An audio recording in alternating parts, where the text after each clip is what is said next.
네, 전국에 계신 설캠 온스반 여러분 안녕하세요. 네, 저는 여러분들의 스마트 토너멘터 설춘환 교수입니다. 2019년도 부동산 시장 어떻게 될 거냐, 약간 좀 어렵지 않겠느냐, 이런 전망이 상당히 많습니다. 그렇다면 반대로 경매 시장은 어떻게 될 거냐, 투자자 입장에서 상당히 좋은 시장이 되지 않을까, 이런 예상도 한번 해보도록 하겠습니다. 그런 가운데 발맞춰서 여러분들이 최소한 경매에서 이 정도는 좀 알아야 되지 않을까, 이런 내용을 가지고 제가 유료 동영상을 촬영을 하게 되었습니다. 나중에 기회가 된다면 제가 운영하는 용산의 신용산역 1번 출구 설춘환 캠퍼스 학원에서 한번 만나 뵐 수 있으면 좋을 것 같고요. 어쨌거나 온라인 동영상반을 통해서도 여러분 스스로가 자생력을 기르는 그러한 강의가 되었으면 좋겠습니다. 그러면 지금부터 시작하도록 하겠습니다. 오늘은 제1강 경매 물건 읽는 방법과 용어 정리에 대한 설명입니다. 이 자료는 제가 운영하는 네이버 카페 설춘환 캠퍼스 카페에서 올려놓도록 하도록 하고요. 이런 내용들은 차후에 유튜브 설춘환 캠퍼스에도 아마도 조금씩 올라가지 않을까, 이런 생각이 듭니다. 유튜브 설춘환 캠퍼스는 제가 사실은 그 지식방송을 좀 지향하는 그런 반이고요. 네이버 카페 설춘환 캠퍼스는 좀 커뮤니케이션, 소통 이런 것들을 원활하게 하려고 하는 반입니다. 차후에 많은 성원과 사랑을 부탁드리겠습니다. 자, 먼저 여러분 워밍업입니다.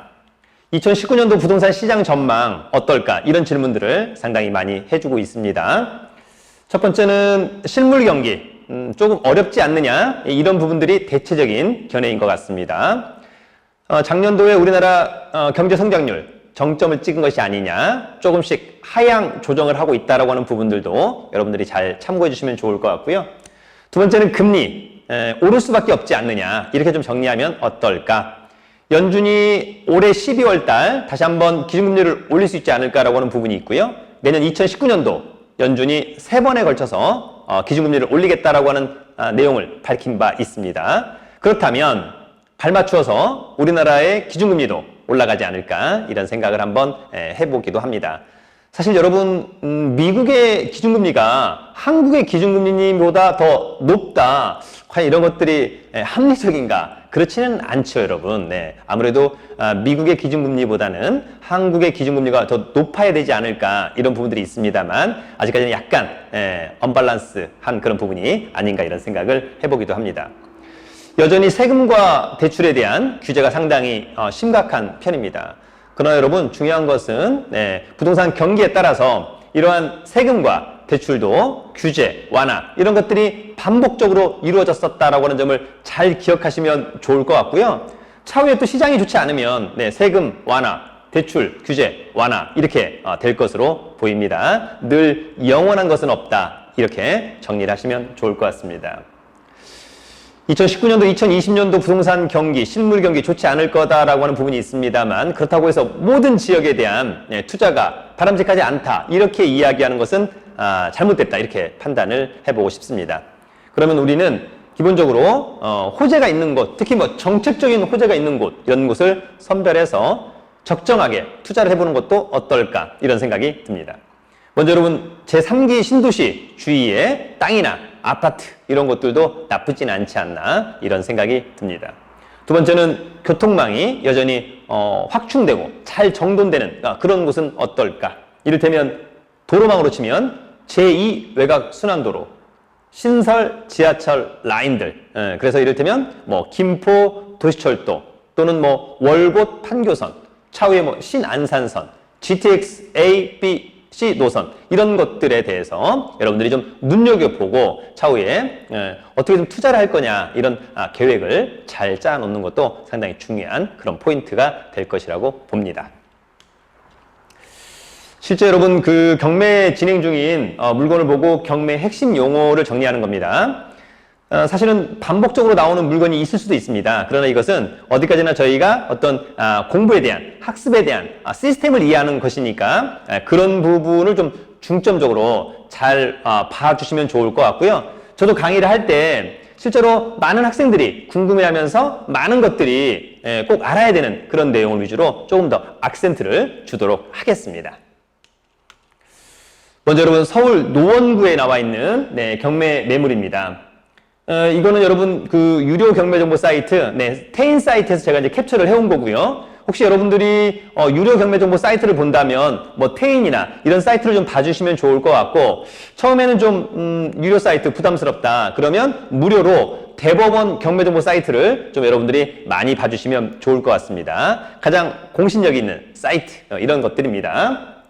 첫 번째는 맨 위에 보면 여러분 북부 1개 2018 타경 102560 양가로 1번 서울 북부지방법원에서 경매가 진행 중에 있다. 그 다음에 사건 번호는 2018 타경 102560이다.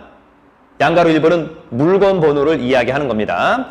그럼 여러분들이 최소한 서울에 있는 어떤 그 법원과 위치 이런 것들을 잠깐 여러분들 제가 좀 설명을 한번 하고 가도록 하겠습니다. 여러분 서울은 현재 법원이 5개가 있습니다. 서울 외 다른 곳에 각 지방법원 또 지원 어디에 있을까 경매하는 법원들은 그러면 여러분 대법원 경매정보 사이트에서 확인할 수 있을 것 같고요. 또는 법제처 사이트에서 각급 법원의 관할구역에서도 확인을 할 수 있을 것으로 보입니다. 그럼 여러분 서울은 법원이 5개가 있습니다. 서울 중앙, 서울 동부, 서부지방법원, 남부지방법원, 북부지방법원 5개의 법원이 있습니다. 아직까지도 뭐 동부지원, 북부지원 이렇게 표현하시는 분들이 있는데 이것은 잘못된 겁니다. 벌써 전부 다 서울은 지방법원으로 승격된 지가 꽤 오래되었습니다. 여러분 서울 중앙, 동부, 서부, 남부, 북부지방법원인데요. 최소한 법원이 어디에 있는지 정도는 알아야 한다. 왜냐하면 우리가 만약에 온비드 구매를 통해서 입찰한다. 그러면 여러분 굳이 입찰장 알 필요 없죠. 왜냐하면 입찰 자체가 온라인으로 하기 때문에 그렇습니다. 그러나 법원 경매는 여러분 100% 오프라인 입찰입니다. 반드시 가야 됩니다. 어디에? 법원의 입찰법정에 가야 합니다. 그래서 서울중앙지방법원은 여러분 저희가 이제 지하철로 한번 놓고 보면 2호선, 3호선 더블 역세권 교대역에 중앙지방법원이 있고요. 동부지방법원은 과거에는 구의역에 있었었는데 지금은 문정역에 있고요. 그 다음에 서부지방법원은 마포에 애호개역이 있어요, 여러분. 5호선에 애호개역이 있고, 남부는 목동역에 있습니다. 묵동 아니고 목동역, 목동역에 있고, 그 다음에 북부지방법원은 도봉산역 아니고 도봉역에 있습니다. 도봉역에 있다. 여러분 최소한 법원이 어디에 있는 정도 꼭 알면 좋을 것 같고요. 만약 여러분들이 뭐 전라북도 전주에 산다 그러면 관할법원이 어디냐 확인해 봤더니 전주지방법원은 어디에 있냐 어디에 있다. 거기는 입찰 시간이 몇 시부터 몇 시냐 이런 것들을 확인하시면 좋을 것 같고, 또 내가 관심 있는 곳이 뭐 경상북도 어디다 이를테면 청송이다 이럴 때가 있을까요, 그죠? 또는 창녕이다 또는 창원이다 전라남도 광주다 이런 것들은 최소한 법원이 어디에 있는지 입찰 시간이 몇 시부터 몇 시까지인지 사전에 꼭 확인하는 습관을 여러분들께서 가지시길 바라겠습니다. 또 하나 여러분 중요한 것은 각 법원이 관할하는 구역이 지정되어 있습니다. 무슨 말이냐? 가령 서울중앙지방법원은 교대역에 있는데 서울중앙지방법원은 가령 서울의 서초구 또는 강남구 이런 지역을 관할하고 있어요, 여러분. 그 다음에 가령 동부는 송파구 또는 성동구 예를 들어서 이런 부분이 좀 있고요. 그 다음에 이제 서부는 서대문구, 그 다음에 용산구 예를 들어서, 그 다음에 여러분 남부지방법원은 가령 구로구, 영등포구 이렇게 있고요. 그 다음에 마지막으로 북부지방법원은 가령 노원구, 중랑구 이를테면 이렇게 이제 관할 구역이 딱 정해져 있어요. 물론 더 있죠. 서초, 강남, 동작, 관악 이렇게 있습니다. 그것은 여러분들이 대법원 경매정보 사이트 또는 법제처에서 각급 법원의 관할 구역에서 꼭 여러분들이 확인해 주시길 바라겠습니다. 그래서 여러분 최소한 법원이 어디에 있는지, 관할구역은 어딘지 꼭 알아두시길 바라겠습니다. 사실 제가 운영하는 그 네이버 카페 설춘환 캠퍼스에 유료 온라인 스터디반에서 제가 이제 숙제를 많이 줬는데 여러분들은 어디에 사십니까? 어디에 산다? 관할구역은 어디입니까? 관할구역은 어디다? 이런 것들을 체크를 잘 하시더라고요. 그래서 여러분들도 최소한 관할구역이 어디에 있는지 꼭 여러분들 기억해 두시길 바라겠습니다.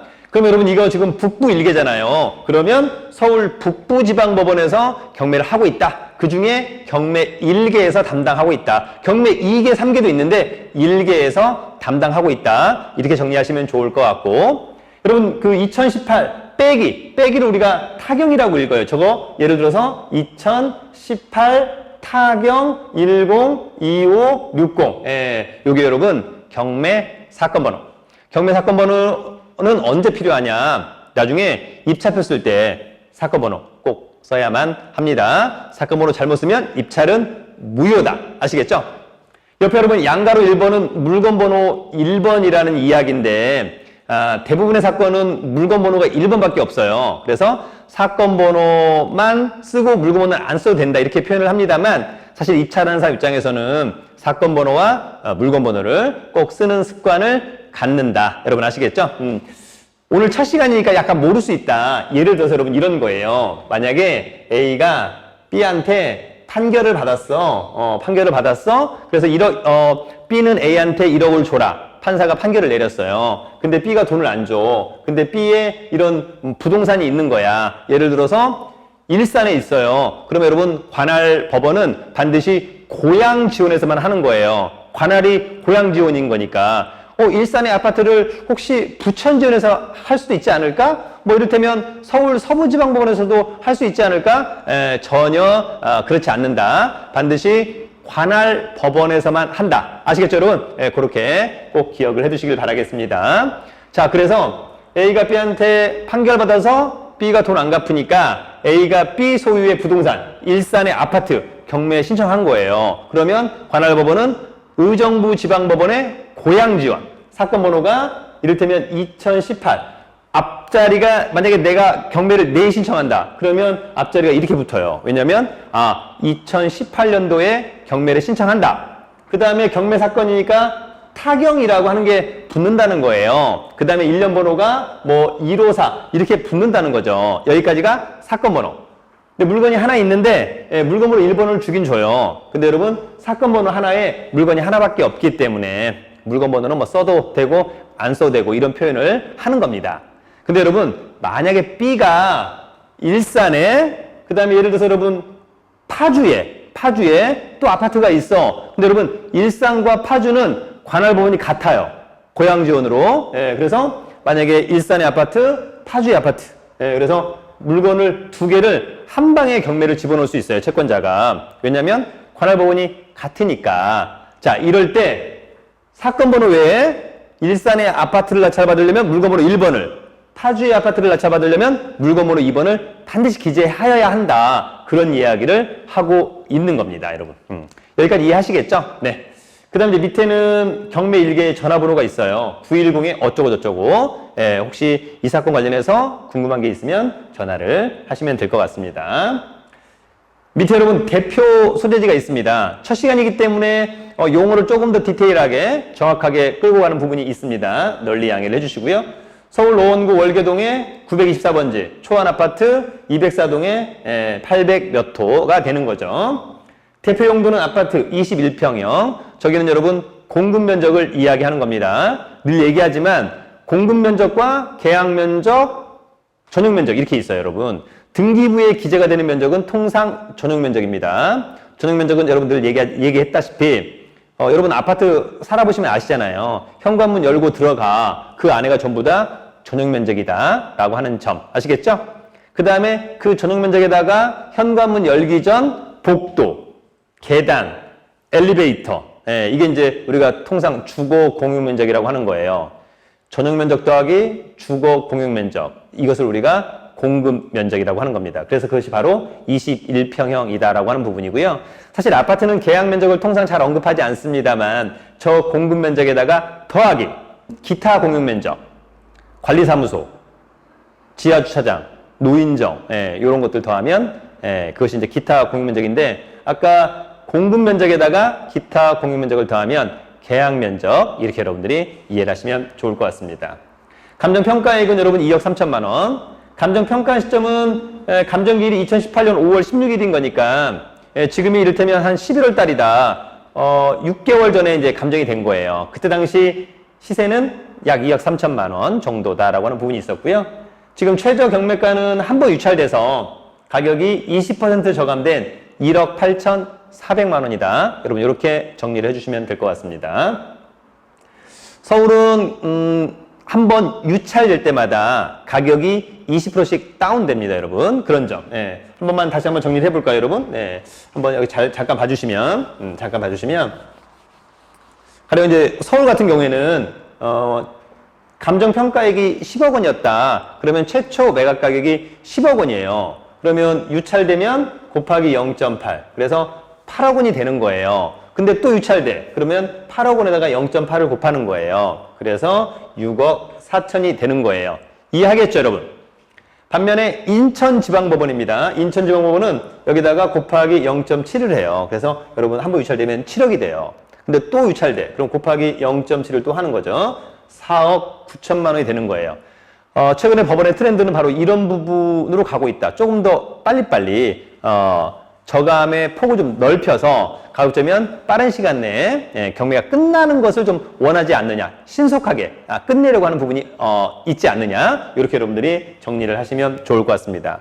반면에 여러분 경매는 이렇게 통상 20에서 30%씩 가격을 다운시킵니다. 그러나 온비드 공매는 통상 10%씩 다운시킵니다. 그것도 최초 매각 가격에서부터 그렇다라고 하는 점. 아까 여러분 보세요. 10억 유찰대 서울은 거기에 0.8 곱해 8억 또 유찰돼. 그러면 이 최저 매각 가격에 곱하기 0.8에서 6억 4천이 되는 거잖아요. 근데 여러분 공매는 안 그래요. 공매는 유찰돼. 그러면 0.9 9억이 되는 거죠. 이걸로 기준으로 하는 게 아니라 다시 이거의 10%예요. 그래서 8억 또 유찰되면 7억.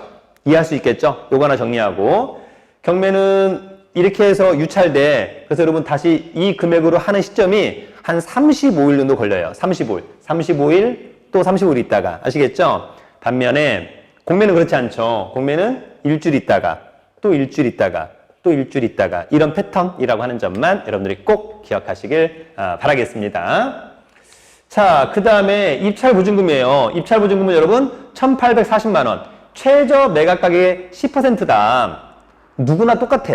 입찰을 얼마 하든지 간에 누구나 똑같다라고 하는 점 여러분 꼭 기억해 두시면 좋을 것 같고요. 여러분 그 밑에 청구 금액이 있어. 4,200 얼마 있잖아요. 그럼 여러분 그 다음 칸에 맨 위에 채권자 오땡땡이 있어. 오땡땡이 채무자 이땡땡한테 경매를 신청할 당시에 4,200여만 원 받을 게 있다라고 해서 경매를 신청했다라고 하는 그런 이야기. 맨 밑에 여러분 등기 채권액은 2억 4천만 원 있는 건데요.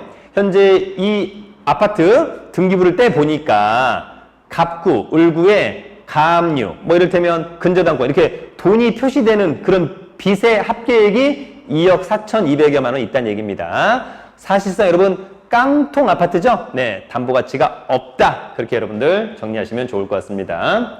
우측의 채권자 오땡땡 강제경매. 강제경매는 뭘까요? 네, 경매를 강제로 하는 거다. 이게 아니고 판결문 같은 거 가지고 경매를 신청했다라고 하는 이야기예요. 그래서 판결문, 뭐 공정증서, 뭐 이행공고 결정문 이런 걸 가지고 하였다. 이렇게 좀 정리하시면 좋을 것 같고 소유자 이땡땡, 채무자 이땡땡. 그 다음에 이제 경매 대상은 건물과 토지 전부. 토지 면적은 27.6제곱미터니까 약 8.35평.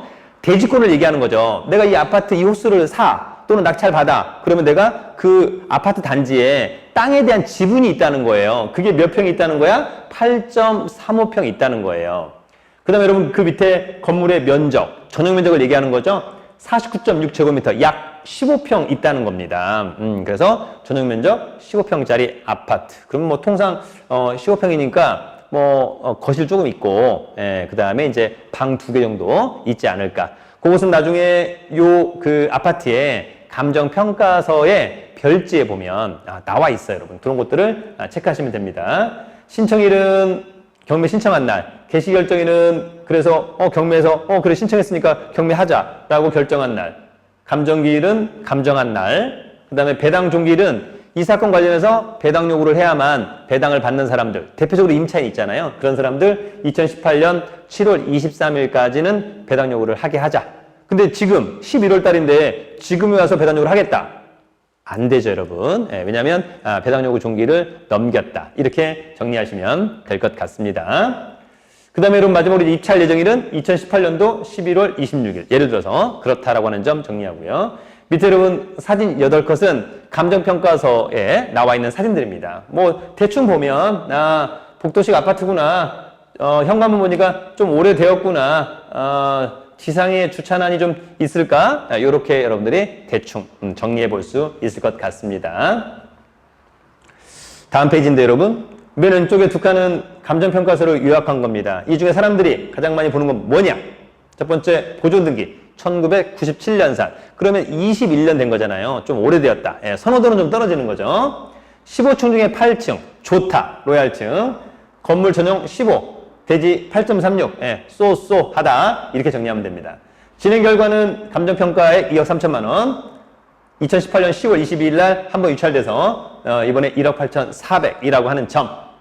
그 다음에 여러분 등기권리에 보시면 저희가 나중에 이제 권리분석 공부해야 되거든요. 권리분석, 말소기준권리가 될 수 있는 6가지 권리를 반드시 암기해야 됩니다. 여러분 제가 여기서 잠깐 한번 쓰고 갈게요. 말소기준권리가 될 수 있는 6가지 권리 뭐가 있을까? 여러분 꼭 암기를 해야 됩니다. 이거 암기를 못하면 안 됩니다, 여러분. 암기를 꼭 해야만 한다. 자, 첫 번째 가압류, 그 다음에 가짜 빼고 압류, 그 다음에 근저당권. 여러분 아시겠죠? 같이 이렇게 호흡을 해줘야 돼. 근저당권, 근저당권. 그 다음에 근자 빼고 저당권. 그 다음에 경매등기. 경매 개시결정 기입등기인데 줄여서 경매등기라고 합니다. 경매등기. 그 다음에 마지막으로 담보가등기. 여러분 이런 용어 어려우면 제가 하나씩 다 가르쳐 주고 싶은데 그것은 제가 운영하는 유튜브에 설춘환 캠퍼스에 아마 하나씩 단어를 치시면 나올 수 있을 거예요. 그러나 개인적으로는 서점에 가서 조금 쉬운 민법책을 하나 좀 봤으면 좋겠다 이런 생각이 들고 그런 게 좀 보기 어려우면 제가 이제 쓴 경매책이 조만간 이제 출간을 하거든요. 그 이후에 부동산 상식 특강이라는 책이 또 조만간 나옵니다. 그런 책을 또 보시면 좋을 텐데 아무튼 좀 제대로 좀 알고 했으면 좋겠다 이런 게 있는 거죠. 그래서 여러분 경매에서는 말소 기준 권리가 될 수 있는 6가지 권리가 있다. 암기. 같이 한번 암기해 볼까요, 여러분? 첫 번째 가압류, 두 번째 압류, 세 번째 근저당권, 네 번째 저당권, 다섯 번째 경매등기, 여섯 번째 담보가등기. 그래서 6가지가 있다. 이 6가지 중에 등기부에 가장 먼저 등기된 것이 그 사건의 말소 기준 권리다. 아시겠죠? 네, 꼭 여러분 기억해 두시길 바라겠습니다. 여러분 이게 한자로 치면 먼저 선자예요. 그래서 먼저 기입되어 있는 것이다. 그래서 우리가 경매로 낙찰받았을 때 어떤 권리상의 하자는 떠안고 어떤 권리상의 하자는 떠안지 않느냐 기준이 되는 권리를 우리가 그 사건의 말소 기준 권리라고 하는 거예요. 그래서 여러분 여기서 봤더니 국민은행의 근저당 2014년 12월자 제일 빨라. 6가지 중에 제일 빨라. 그래서 이 사건의 말소 기준 권리 낙찰되면 요거 포함해서 다 없어져. 그래서 깨끗한 등기부를 취득하는 거다. 경매의 장점이죠, 여러분. 그 다음에 왼쪽에는 조사된 임차인이 없음. 그러면 떠안을 임차인은 없구나. 그 다음에 여러분 체납관리비 63만 6천 원. 원래 체납관리비는 3년치 공용 부분을 낙찰자가 떠안는다. 이렇게 여러분들이 정리를 해주시면 좋을 것 같습니다. 여러분 읽는 것 그렇게 어렵지 않죠? 네, 자신감을 가지고 따라오면 될 것 같습니다. 자, 그럼 다음은 이제 권리분석의 최종 검수자료. 바로 여러분 이게 매각물건 명세서라고 하는 겁니다. 매각물건 명세서는 매각기일이 7일 안에 남았을 때만 볼 수 있다. 그러니까 여러분 요거는 대법원 경매정보 사이트에서 볼 수 있습니다. 단 매각기일이 7일 안에 남았을 때 만약에 오늘이 11월 20일이야. 그런데 매각기일이 11월 25일이야. 그러면 볼 수 있다. 왜? 5일밖에 안 남았으니까. 그런데 만약에 오늘이 11월 20일이다? 근데 매각기일이 11월 30일이야. 그러면 안 보여. 왜? 7일 더 남았으니까. 이해할 수 있겠죠, 여러분? 그러니까 7일 안에 남았을 때만 볼 수 있다. 여러분, 법원이 만든 자료입니다. 굉장히 중요한 자료고 가장 공신력 있는 자료다. 이 자료를 믿고 하셔도 좋다. 이렇게 정리합니다. 다른 거 다 떠나서 여러분, 두 번째 건 중간에 최선순위 설정 일자가 바로 이 사건의 말소 기준 권리. 조사된 임차 내역 없음. 다른 코멘트가 없죠? 예, 법원에서 야 이거 별다른 문제 없는 것 같다. 권리분석상에서는. 그러니까 너희들 직접 현장 가서 지역 분석, 물건 분석 잘해서 적정한 금액에 입찰 한번 해보는 건 어떨까? 이렇게 이야기를 해주고 있다는 것과 동일하다. 이렇게 정리하면 됩니다. 지금 매각물건 명세서 아까 첫 페이지 우리 두 번째 붙어 있는 거예요. 그래서 부동산에 표시 있는데 사실 매각물건 명세서의 두 번째 페이지에서 우리한테 의미가 있는 건 뭐냐? 여러분 바로 이거예요. 감정평가에 2억 3천만 원. 회차가 4매각길이 통지되어 있는 거예요. 처음에. 그래서 만약에 이거 1회차 2018년 10월 22일이야. 이거 유찰되면 또 언제 할까? 11월 26일. 또 유찰되면 언제 할까? 12월 31일. 또 유찰되면 언제 할까? 2019년 2월 11일. 가격이 이렇게 다운되면서. 여러분 이해할 수 있겠죠? 별로 어렵지 않습니다, 여러분. 자신감을 갖고 따라와 주길 바라겠습니다. 여러분 지도입니다. 그래서 대충 여러분들이 나중에 항상 물건을 검색할 때 가장 먼저 보는 것은 지도죠. 그래서 위치가 어디냐? 네, 초안산. 바로 저 동그라미 제일 큰데 중간에 있다. 일단 가장 먼저 사람들이 보는 것은 지하철 라인 붙어 있느냐. 메뉴 여러분 4호선 수유역, 1호선 월계역, 광운대역, 석계역. 역세권은 아니구나. 이렇게 생각할 수 있을 것 같습니다. 왜냐하면 제일 가까운 역은 수유역. 걸어서 20분 정도에 갈 수 있을 것으로 보입니다. 지하철 역세권은 아니라고 하는 것은 약간 아쉬운 점. 반면에 녹지 비율, 쾌적성은 좋아 보인다. 첫 번째 강점, 쾌적성은 좋아 보인다. 그 다음에 앞에 바로 천이 흐르고 있다. 바로 옆에 신화초등학교를 끼고 있다. 초품화, 그것은 강점. 다만 아쉬운 것은 단지가 모양이 예쁘지 않다. 커 보이지 않는다. 단점. 이렇게 여러분들이 하나하나씩 체크를 해 나간다라고 하는 점. 나중에 여러분들 이런 것도 이제 현장 분석에서 체크리스트를 가지고 확인을 해야 되는 부분이 있고요. 마지막으로는 이 아파트의 시세 얼마냐. 그러면 중개업소에 가서 확인하는 것도 중요합니다만 최근까지 거래된 시세 얼마냐. 국토부 실거래가 2년 전, 1년 전, 지금 이렇게 체크를 하는 거예요. 매매 2018년도 전용 49.6 예, 체크해봤더니 2억 2,700, 2억 2,700, 2억 2,900, 2억 2,800 예, 최근에 시세는 대충 2억 2천에서 2억 3천만 원 정도 하고 있다. 이렇게 정리하면 되고 이렇게 보고 이제 현장 가서 물어보는 거예요. 네, 얼마냐? 매도하고 싶은데 또 매수하고 싶은데 이렇게 해서 시세를 정확하게 확인하는 습관 여러분들 꼭 가지시길 바라겠습니다. 저희 이제 제가 운영하는 그 네이버 카페 설춘환 캠퍼스 온라인 스터디반 학생들한테 저희가 이제 시세를 한번 확인하라고 그랬어요. 그랬더니 직접 중개업소에 전화하신 분도 있고 갔다 오신 분도 있고 국토부 실거래가에서 확인하신 분도 있고 이렇게 해서 서로 크로스 체크 하니까 시세가 어떻게 되는 거구나. 이렇게 여러분 누구나가 쉽게 확인할 수 있는 겁니다. 자, 여러분 두 번째 물건입니다. 다음은 김포시 장기동의 아파트입니다. 김포시의 가장 핵심은 뭡니까, 여러분? 네, 누가 뭐라고 해도 2019년도 하반기에 개통되는 김포 도시철도 지하철. 네, 엄청 좋은 거죠. 아마도 마지막 종착역인 구례역에서 서울의 김포공항역까지 한 25분이면 꽂을 것 같습니다. 굉장히 강점이 있고요. 지하철역은 늘 얘기하지만 어디가 좋냐? 지하철이 와 해가지고 여러분 서울로 들어와야 된다는 거죠. 서울로 들어와야 된다. 서울로 들어오지 않는 것은 일단 약간 B급, A급은 무조건 서울로 들어와야 한다. A급에서 A 플러스급이 되려면 어떻게 되는 거냐? 많은 사람들은 뭐 강남으로 들어와야 된다라고 하는 건데 그것은 그냥 약간 지역 이기주의. 가장 중요한 것은 얼마나 좋은 환승역으로 꽂히느냐가 상당히 중요한 거예요, 여러분. 그래서 김포 도시철도는 김포공항 들어오자마자 환승 쫙쫙 할 수 있는 거잖아요. 5호선, 9호선, 공항철도. 여러분 얼마나 좋은 노선입니까? 나중에 여러분 우리 부천 원종에서 홍대 있고요. 좋은데 원래 원종은 좀 별로였다라고 할 수 있지만 홍대역으로 꽂는 순간 여러분 홍대역에서 또 이리저리, 그죠? 예, 환승하기 대단히 좋은 거 아닙니까? 그런 점을 여러분들이 눈여겨 봐야 할 것으로 보입니다. 여러분, 김포하면 한강 신도시, 운양, 장기, 마산, 구례, 앞으로의 미래같이 개인적으로 좋아 보인다. 또 서울과의 접근성, 여러분 나빠 보이지 않더라. 이런 부분까지 있는 겁니다. 여러분, 김포의 관할 법원은 부천지원입니다. 부천지원. 사건번호 2018 타경 71234, 물건번호 1번. 여러분, 이런 거 잘 공부하시다가 잘 모르시면 저희 네이버 카페 설춘환 캠퍼스, 네, 거기 유료 온라인 스터디반에서 질문해 주시면 제가 또 최선을 다해서 답변을 드리도록 하겠습니다. 김포시 장기동의 고창마을 KCC 스위첸 413동 1700 몇 호 24평형 감정평가 2억 9천, 최저가 2억 300. 부천은 한 번 유찰될 때마다 가격이 30%씩 다운되는 거니까 아주 좋죠, 여러분. 1900 2억 4,600, 등기채권에 4억 2천. 깡통. 경매가 취하되기는 어려워 보입니다. 빚이 너무 많아, 여러분. 빚이 감정평가액보다 좀 많이 낮아. 그러면 경매가 취소될 가능성 많은데 빚이 이렇게 많다는 것은 경매가 취하 내지는 취소되기는 어렵다. 이렇게 정리합니다.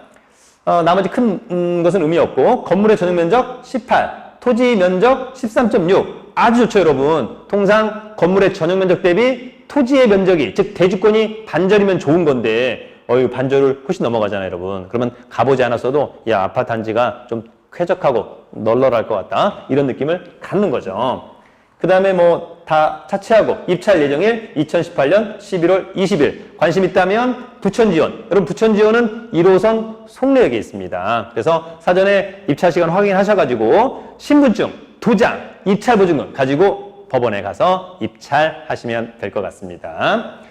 감정평가서에 나와 있는 사진들, 네, 조금 그렇게 오래되진 않았다. 그 다음에 여러분 단지도 상당히 크더라. 이런 것들은 일단 이걸로 봤을 때는 상당히 큰 강점. 자, 2011년산 좋다. 19층 중에 17층 좋다. 18 대지 13.6 좋다. 이렇게 정리합니다. 진행 결과 한번 유찰되었다. 자, 그럼 말소기준 권리 꼭 암기해야 돼요, 여러분. 말소기준 권리 6가지. 가압류, 압류, 근저당권, 저당권, 담보가등기, 경매등기 중 가장 빠른 것. 중원 파트너스 대부의 근저당권. 낙찰되면 포함해서 다 없어진다. 경매에서 소멸주의를 이야기하고 있는 거예요. 조사된 임차 내역 없고 체납관리 100만 원. 최하 경우에 떠안는다. 체납관리비 100만 원. 그러나 원래 법률사항은 3년치 공용 부분을 떠안는다. 이렇게 정리합니다. 매각무급 명세서 여러분 중요하죠. 매각기일 날로부터 며칠 이내에만 볼 수 있다? 7일. 아시겠죠? 여러분 7일.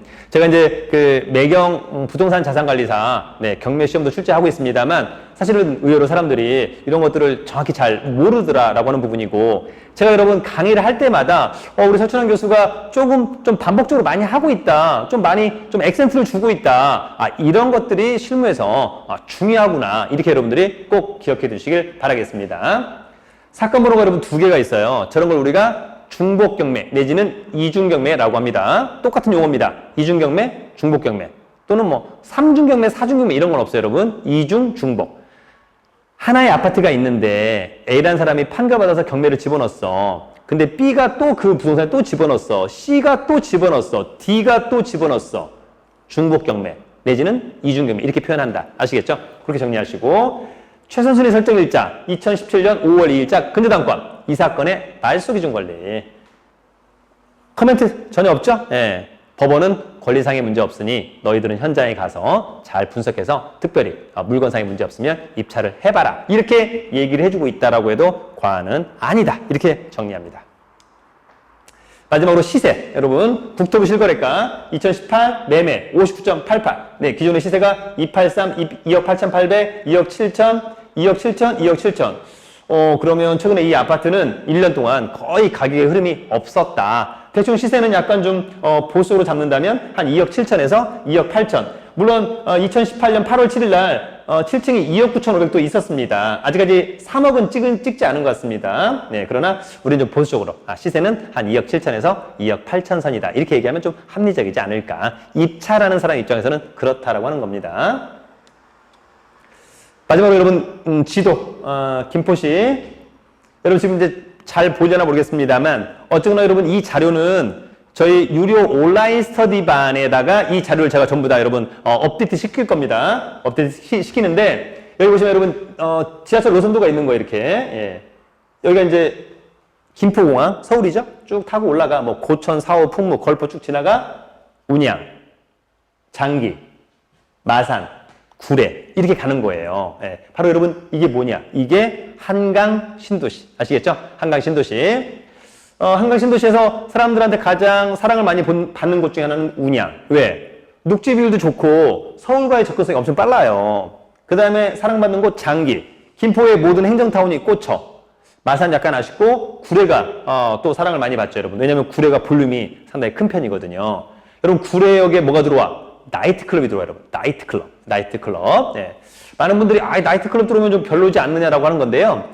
나이트클럽이 들어온다는 얘기는 그만큼 상업시설의 볼륨이 상당히 크다라고 여러분들이 반증하는 그런 부분이 있는 겁니다. 정리 한번 해주시고. 그 다음에 여러분 지금 장기역에서 도보 한 10분 이내에 지금 이권 아파트가 있는 거예요. 약간 니은자, 초등학교를 품고 있는 것 같아요. 초품 아파트고요. 그 다음에 단지가 의외로 여러분 커요. 그죠? 이런 점은 상당히 강점이다. 아파트 가격이 뜨려면 세 가지의 요건이 필요해. 역세권, 그 다음에 대단지. 네, 그 다음에 신축. 이렇게 되네요. 네, 그래서 그 세 가지를 기본적으로 잘 가지고 있다. 이렇게 정리하면 됩니다. 여러분, 어때요? 잠깐 쉬어가는 타임인데 그렇게 어렵진 않죠? 네.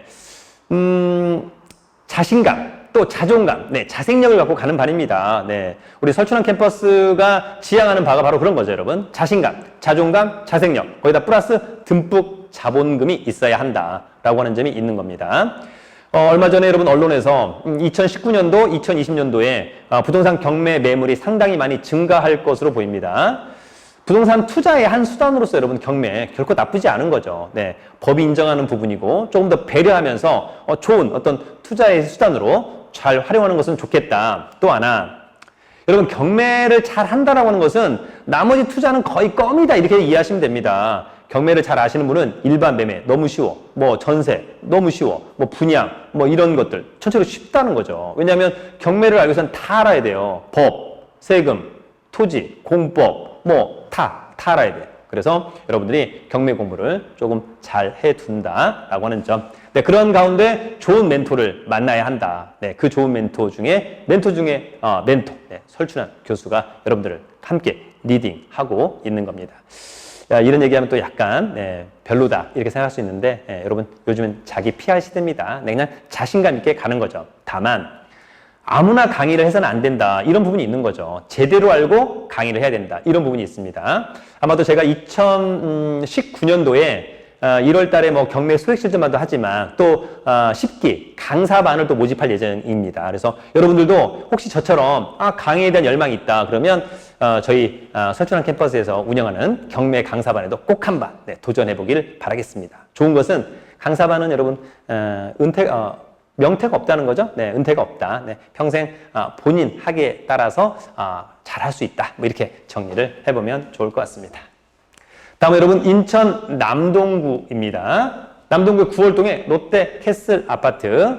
여러분 인천의 관할 법원은 인천지방법원 하익동이라는 데가 있습니다. 사건 번호 2018 타경 16821이 있고요. 아파트 공급 면적 33평형. 감정평가액이 3억 6,500. 서울하고는 완전히 차이가 있죠. 평당 한 1,000만 원, 1,200만 원 정도 밖에 하진 않는다. 최저가는 2억 5,500, 50만 원. 입찰보증금은 다 누나 똑같다. 2,555만 원 준비하면 되는 거죠. 건물의 전용면적 25.37, 토지면적이 9.74. 가보지 않았지만 아파트가 좀 타이트할 것 같아요. 쾌적하진 않을 것 같아요. 왜냐하면 대지권이 별로 없잖아요. 그죠? 그래서 이렇게 사진이 있고 보면은 뭐 사진으로 봤을 때는 좀 새 아파트 같다. 지하 주차장. 그 다음에 여러분 평면도가 있는 거죠? 뭐 이를테면 1호, 2호, 3호, 4호, 5호, 6호 뭐 이렇게 될 수도 있고 또는 1호, 2호, 3호, 4호, 5호, 6호 이렇게 될 수도 있는 겁니다. 선호도는 어떨까? 각 호별로 선호도가 여건 좀 다를 것으로 보입니다. 현장에 가서 이런 부분들을 꼭 체크하셔야 됩니다. 2007년산 뭐 좋다. 23층 중에 11층 좋다.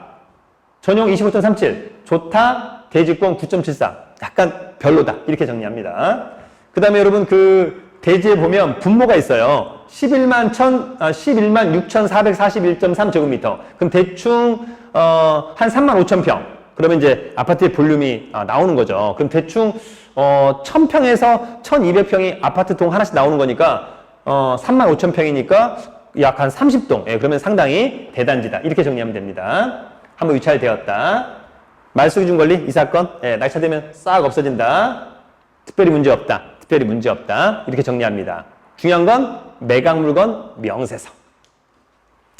자, 여러분 2015년 5월 11일자 근저당 커멘트 없죠? 네, 권리상 문제는 전혀 없다. 금액만 고민해서 낙찰 받아라. 단 현장에 가서 다시 한번 아파트 잘 보고 이런 것들을 체크하라고 하는 부분이 있는 겁니다.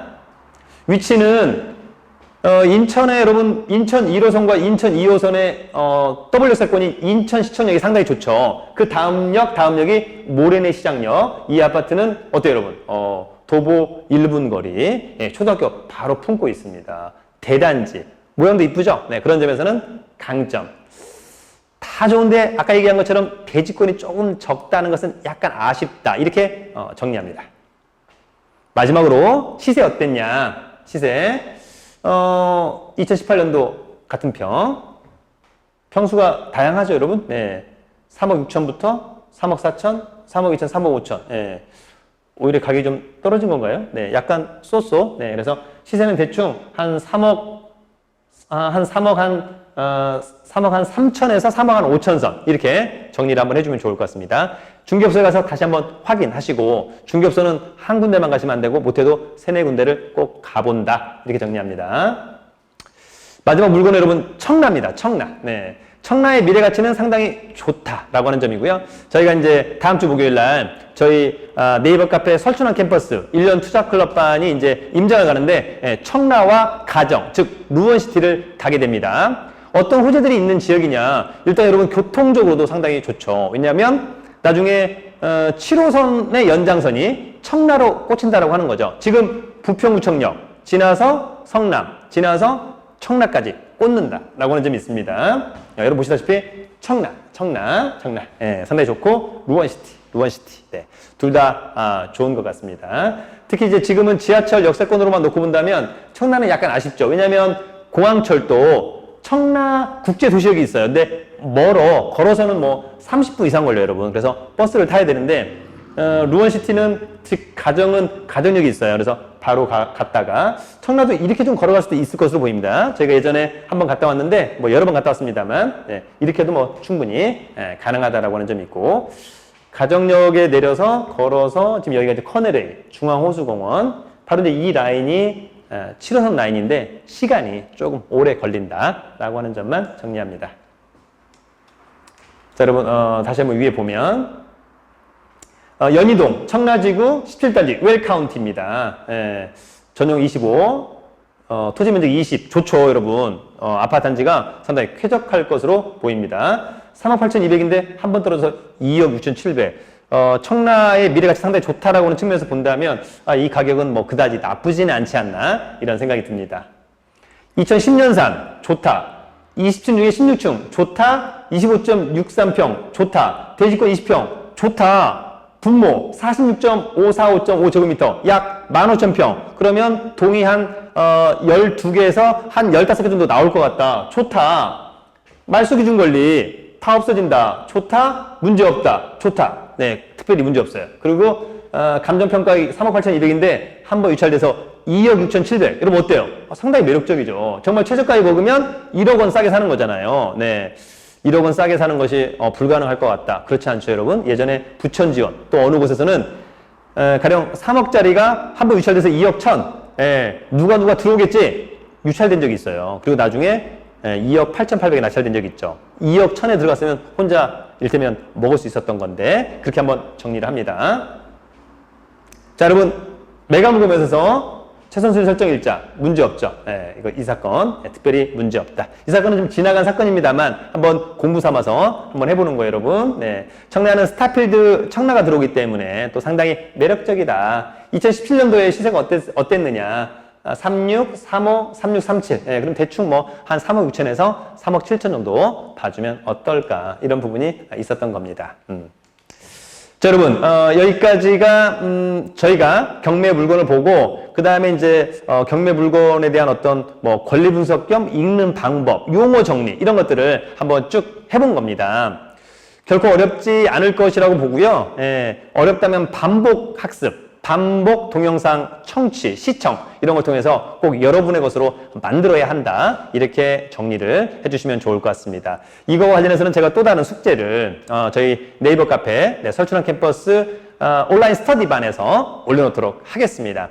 여러분 2018년도가 이제 얼마 남지 않았습니다. 마지막 목표한 바를 위해서 좀 최선을 다해서 공부해주고 조금 더 누가 보기에는 너무 좀 힘들게 일한다라고 할 정도로 조금 고통스럽게 일하는 것도 나쁘진 않습니다. 그러나 일정한 시기가 되면 그것은 모두 본인의 역량이 되고 그것을 돈으로 환산할 수 있는 그런 어떤 기술이 될 것으로 보입니다. 아무튼 여러분 부동산 또 부동산 경매, 또 NPL, 세금공매 이런 것들 다양한 돈 버는 방법이 있거든요. 꼭 여러분만의 좋은 재테크 수단을 꼭 가지시길 바라겠습니다. 그 중에 부동산 경매도 하나의 좋은 수단으로 활용하시길 바라겠습니다. 여러분 멘토와 멘티의 실력만큼은 대한민국 원탑 카페 네이버 카페 설춘환 캠퍼스입니다. 여러분 화이팅!